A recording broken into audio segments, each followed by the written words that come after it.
institution does well, we should be able to say so. And where it doesn't, we should be able to say it has failed. It needs to be on its toes. I think that's the essence. We should not be only criticizing. We should also really appreciate what our institutions are doing. So, Commandant, you can now respond to the various issues raised. And by our calculations, that means we have received up to 91% of the total appropriated sum. The money that is remaining is the one that is detailed for the expansion and renovation of the staff duties wing. That work has started because the Army engineers felt they could do it and get paid later. So virtually all the projects we are supposed to do have started. Yes, sir. Okay, thank you. So then the issue of direct labor. So indeed, the chairman did raise that issue during the 2024 budget defense. We took it into consideration. The only thing is that we still had to use Army engineers. And so for these two reasons. First, the real value of the money that we got in 2024 actually went down. So that meant we had projects we had to execute with less money.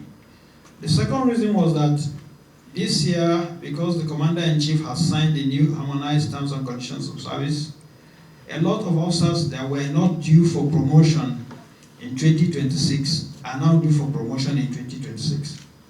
And they cannot be promoted without doing the junior and senior courses at our institution. And so you can imagine the effect on morale if officers that are in the field fighting ended up not getting promoted because they had not done the course.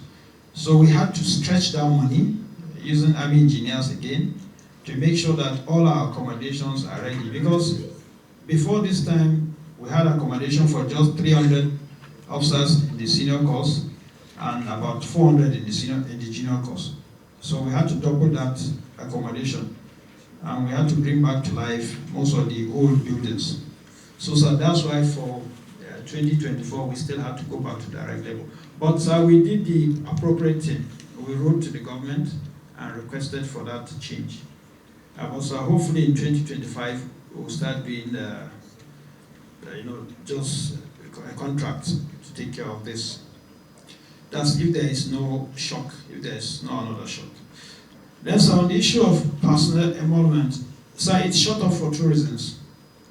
First, as part of the provisions of the harmonized terms and conditions of service that the Commander-in-Chief signed, the ration cash allowance, which is taken from personnel emolument, shot up from 1,500 naira per day per personnel to 4,000 naira per day for personnel. So that's why it went up. Additionally, sir, there are allowances that we pay. We have what we call DS allowance, instructor's allowance. Those are paid from the PE. And then again, our number of students has gone up by over 100%. So that means we need to employ cleaners, cooks, a lot of this other staff to take care of this increase. We have additional facilities that are now being occupied. And as if it may interest the distinguished senator, we decided that all the new staff to be taken will have to come from Kaduna State. Because when we reviewed the staff strength of the college, Kaduna State, though is the host of the institution, was disadvantaged.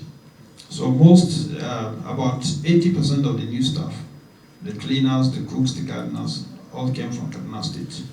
Well, Commandant, I think I will interject at this point.